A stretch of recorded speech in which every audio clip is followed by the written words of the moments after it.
Good evening, and thank you for tuning in to the Cook County Bar Association live on CAN TV. My name is Ashley Sarks, and I'm going to be your host for this evening. And I'm here with Mr. Arthur Mingo, and we're going to be discussing the Affordable Care Act tonight. If you have any questions, please feel free to call into the hotline at 312-738-1060. Please note that you can also watch this show live on www.cantv.org/live. As you may or may not know, the Cook County Bar Association is the oldest association of African American lawyers and judges in America. We take this time every Wednesday at 6:30 p.m. to discuss legal topics and to provide helpful legal information. Although we are attorneys, we do not represent your legal interests. If you need an attorney or you need legal assistance, then please give us a call at the Cook County Bar Association. Select option 1 for our lawyer referral program, and someone will refer you to an attorney that can help you. You can also get referred a lawyer by going on our website at www.thecookcountybar.org. Before we begin our discussion tonight, I just want to let you guys know that the views and opinions that are discussed on tonight's show do not necessarily represent the views and opinions of the Cook County Bar Association, its board members, its officers, its members, or sponsors. So to give you guys a little bit of a background, the Affordable Care Act, or the ACA, is a comprehensive health care reform law that was enacted in March of 2010. The law has 3 primary goals. 1, to make affordable health insurance available to more people. 2, expand the Medicaid program to cover all adults with income below 138% of the federal poverty level. And 3, to support innovative medical care delivery methods designed to lower the healthcare costs generally. Especially with the current administration now, the ACA is seen all over the news. So I have Mr. Mingo here tonight to help discuss some of the issues that we see in the news currently with the recent developments of the ACA. So I want to focus in on tonight dealing with the individual mandate. So Arthur, if you could just tell us a little bit about what is the individual mandate and what are some of the issues that we are currently facing with that? No problem. Thank you for having me. The individual mandate is one of 3 legs of the Affordable Care Act, the other 2 being Medicaid expansion and the other one being the healthcare marketplace. The individual mandate is designed to encourage people to have health insurance. Failure to do so incurs a penalty. What has happened, the Congress and the President signed into law tax relief plan, and part of that tax plan was to zero out the mandate. So if you did not have health insurance, when you filed your taxes, there was a little box that you had to collect that you did not have health insurance. When you did that, you had to pay a penalty to the IRS as a way for not having health insurance. The Republican Congress decided that they could not remove the penalty, so they took the next step, which was simply to zero it out. So instead of the penalty being a defined number, at its lowest it was $6 or 0.1% of your income, right now it's $0 or 0% of your income, whichever is less. So it's like a de facto elimination of the individual mandate by bringing the cost down to 0? Yes. By doing that, because it was a tax bill, it was the only way they could do that. In that tax bill, you could not strike that language out. That would be a violation of congressional rules, but what you could do is lower it down to 0, and that's what they decided to do instead.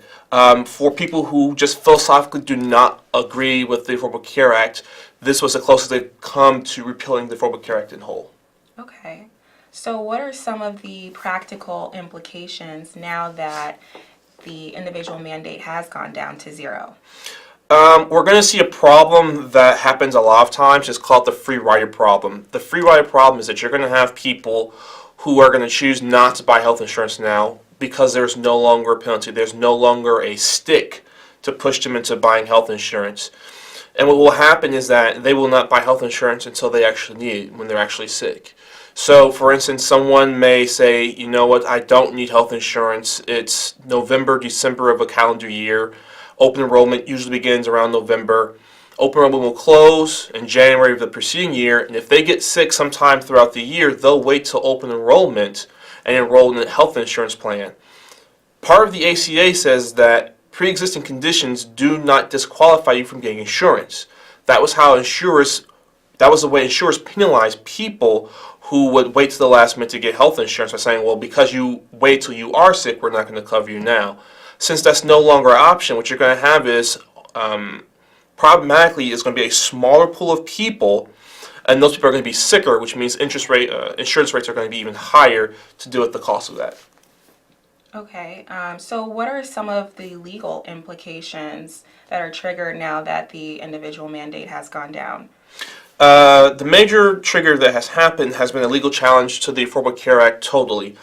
When the Affordable Care Act was passed, there were challenges by many Republican states that said that it was unconstitutional uses of Commerce power. The Supreme Court said that is correct, however, it is a permissible use of Congress's tax power. What those states are now saying is, well, Congress is actually not taxing anyone. They're just telling you have to do something, but they have decided to take that penalty down to zero. The Republican argument is that now Congress is not using any of its constitutionally authorized powers. And seeing how the Affordable Care Act is supposed to be a system that works together, if you get rid of this leg, you're going to make the Medicaid, Medicare expansion, that's going to be fine. But the marketplace, the costs are going to skyrocket, and if the goal of the Affordable Care Act was to have more people covered at a lower cost, getting rid of that mandate does not achieve that goal, and therefore is an impermissible use of congressional power under the Constitution. So when are these types of decisions going to be made? Like, ultimately, will there ever be a resolution to the Affordable Care Act? There will be eventually a resolution to the Affordable Care Act. The last time Congress tried to overhaul the ACA, there was mass upheavals. Some Republicans have decided to take small steps, which is why the fine has been reduced down to zero. But eventually, we will find a middle ground. What that middle ground is, I do not know. In regards to the court cases that are going on right now, there's actually a question as to whether or not Republican states can even raise a challenge. And the reason why is that even though in the law the fine has been reduced to $0 or 0% of your income, whichever is less, that does not take effect until 2019. So there's a question of whether or not this is ripe. And by ripe, I mean whether or not it is actually going to impact you. When you sue in court, you have to say, I have been harmed in some way. Republican states are saying, I have been harmed because now the fine is zero and now Congress is forcing people to do things they shouldn't do. People who are defenders of the Affordable Care Act are saying, even if that is true, because the fine is not reduced until 0% or $0 until next year, that all of the court cases that are in front of different courts right now should be tossed out simply because they are not ready yet. Okay. Well, it seems like we have a caller.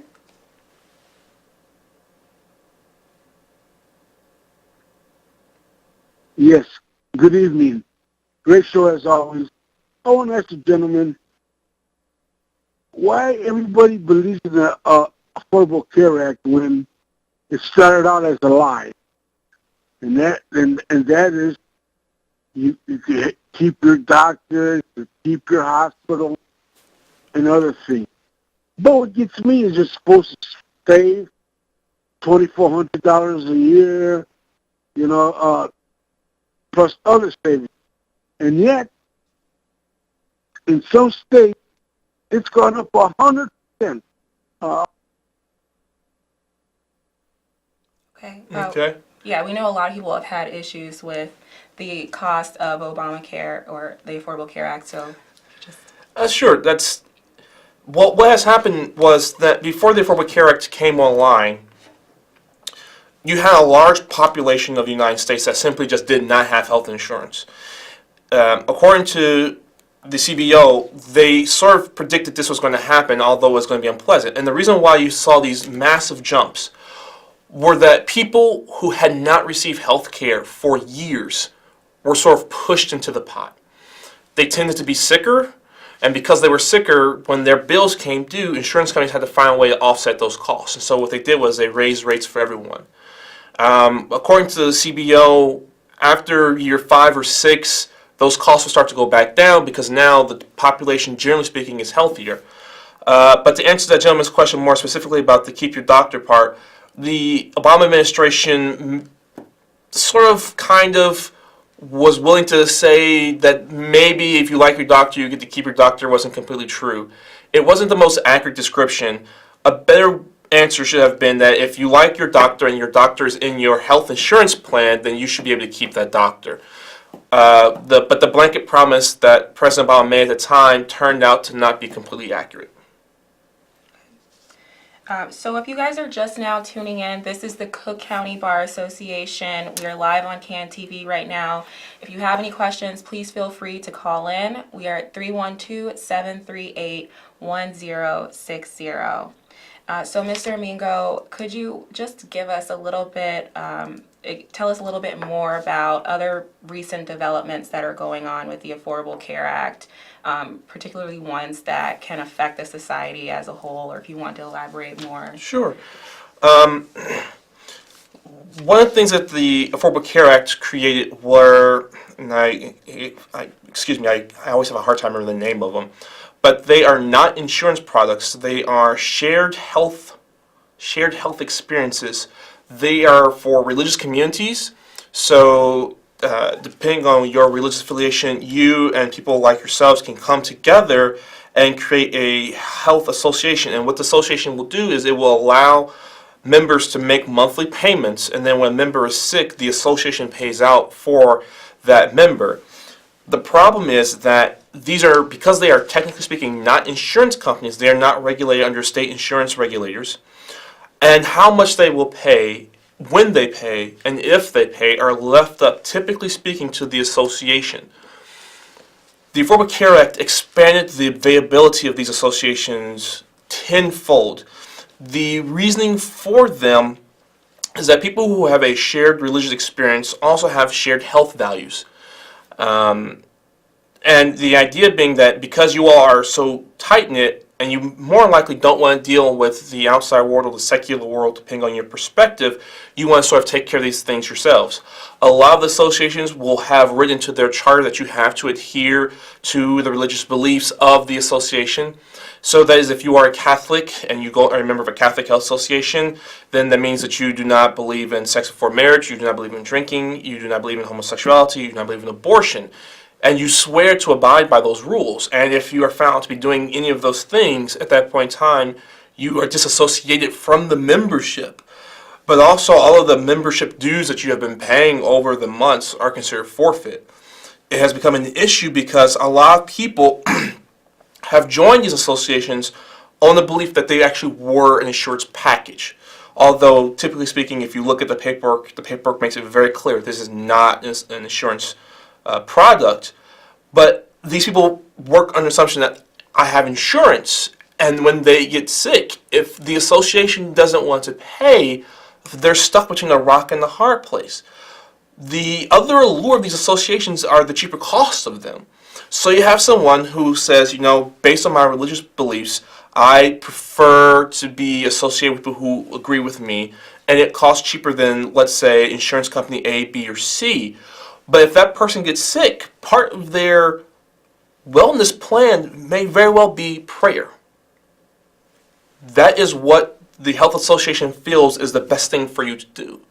Not surgery, not treatment, prayer. And if your doctor says you need to have an emergency surgery, the surgery is going to cost $75,000. If you do not do this, you will die within a certain period of time. If your association feels that that is something that can be cured through a spiritual regimen and does not want to pay for those services, that's well within their rights.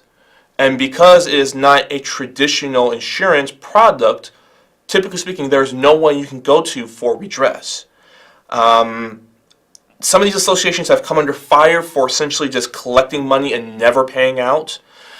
Because of the spotlight starting to shine on them, they're starting to be a bit more loose with the rules and actually stating what they will and will not pay for.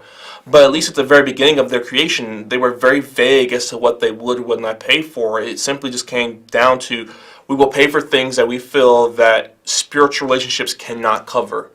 That is something that is new, that is starting to crop up throughout the United States, particularly in the South. in regard to the Affordable Care Act.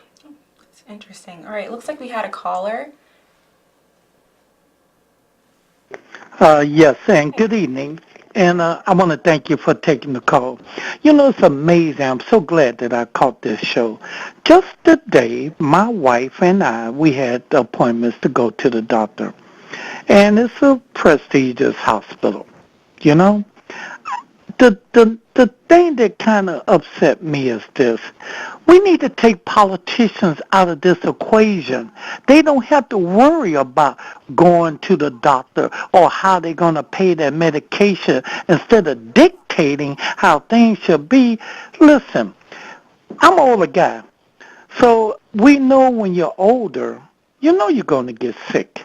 There's some people that's unfortunate to maybe don't able to get Medicare or certain kind of private insurance, but then there's some that just don't have it. So what we supposed to do? Tell the poor you're not able to get to a doctor? Take these politicians out of the equation. We need to have doctors. Politicians need to do what they do. Get that money together and pay. Just today, I seen an older lady, older than me, and she was at the hospital, and she had public aid.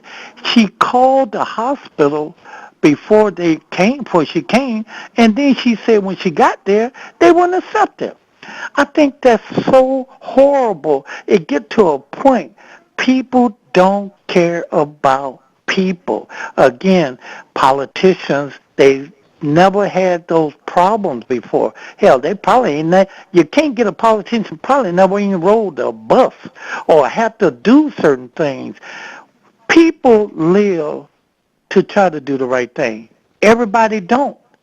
But do we supposed to discard people who cannot afford to get to a doctor? Do that mean that these politicians supposed to hold money back? So if they pay the people, you know, I don't want to get too much in that, but again, I think we as people somewhere along the line have forgot that we all know about people. We all in the same tree trying to get a nut. You get older, you're going to get sick. See, when you're young, you think you're never going to sick. You always think about that. You don't even think about those benefits. But it's a time in your life you're going to need something. Listen, I don't want to take the show. It's just, it was the right time that I seen this. I'm glad that I had to say what I say because, listen, if my fish died, I would take my fish to the doctor where I go. I love that hospital. It's excellent. But I think you get to a point. Let the medical people handle. They the one that should be deciding how you should do this, not the politicians. So, Arthur, what do you think about this? It's an interesting point that the caller brought up, and thank you for calling. The role that politicians play, and what are your thoughts on that when dealing with these types of laws that affect so many people dealing with their health care, something so personal? Mike, first of all, thank you for your comment. This is a debate that we've been having in this country since basically the day we were founded. What is important, the needs of the group or the needs of the one? What the caller's advocating for is the needs of the group.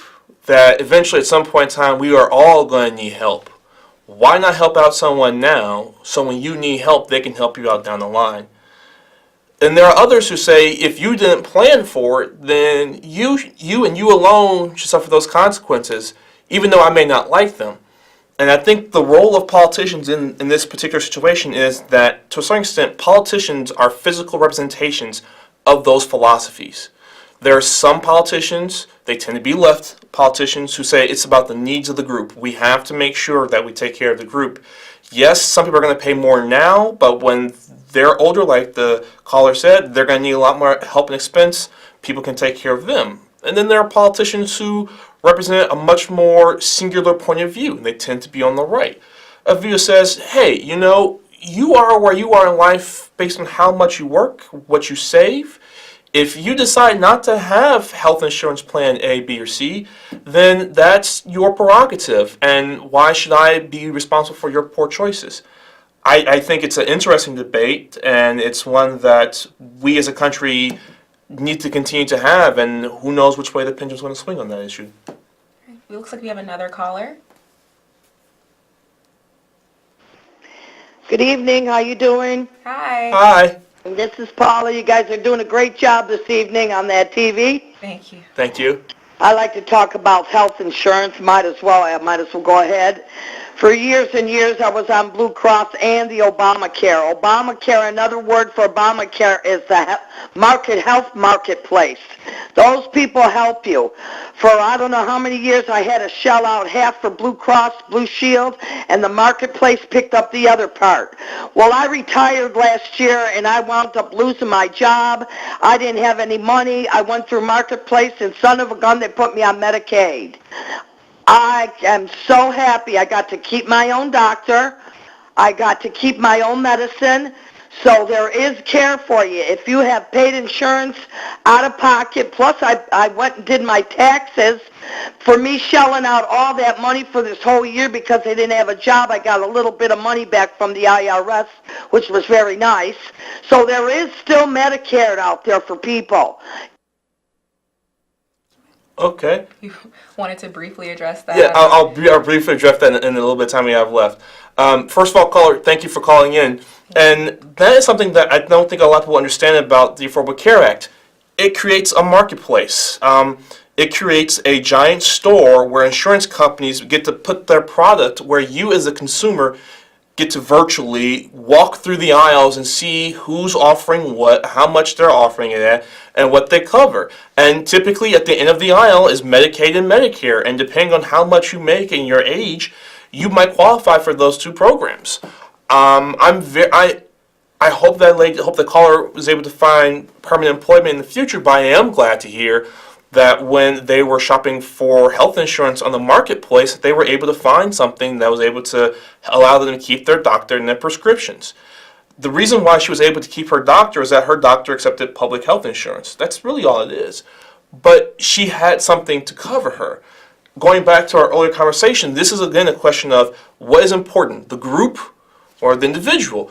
This lady doesn't sound like someone who poorly planned. It just seemed like she just fell in hard times.